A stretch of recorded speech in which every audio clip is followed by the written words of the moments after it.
Sir, before the house rose yesterday, I was expressing myself mainly on 3 points. Stop. With your permission, sir, I will recapitulate briefly the points I made yesterday to get into a sequence. Stop.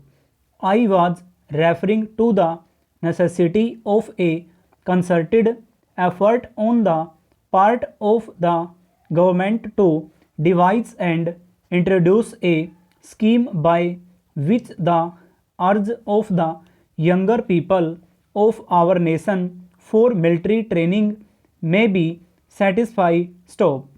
The charm and fascination which draw the young people, especially boys of school going age, for military drills and military discipline for parades and maneuvers are well known. Stop. This, sir, is a precious treasure of the government and of the nation. Stop. It should be put to the best use by the country. Stop. Our experience in the past has, however, been that this urge unfortunately was exploited by certain interested parties for ulterior motives. Stop.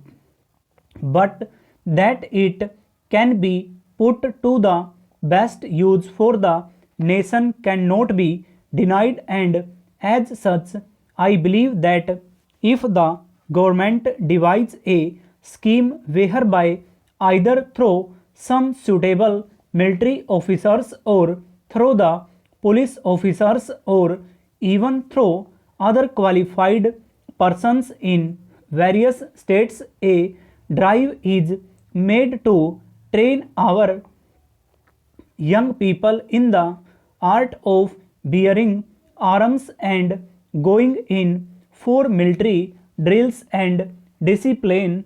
It will be very filling for the needs of the times. Stop. Secondly, I refer to the integration of the state's forces into the overall set up of the Indian Army. Stop.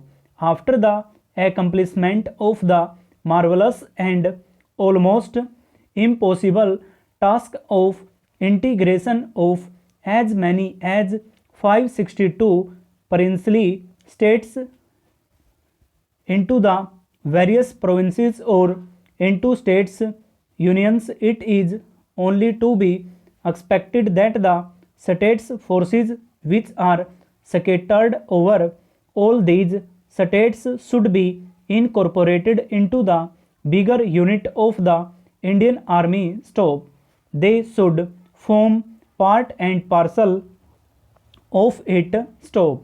As such, it is only proper that there should have been some provision in the defense budget for the purpose, so that a beginning could have been made in this direction. Stop.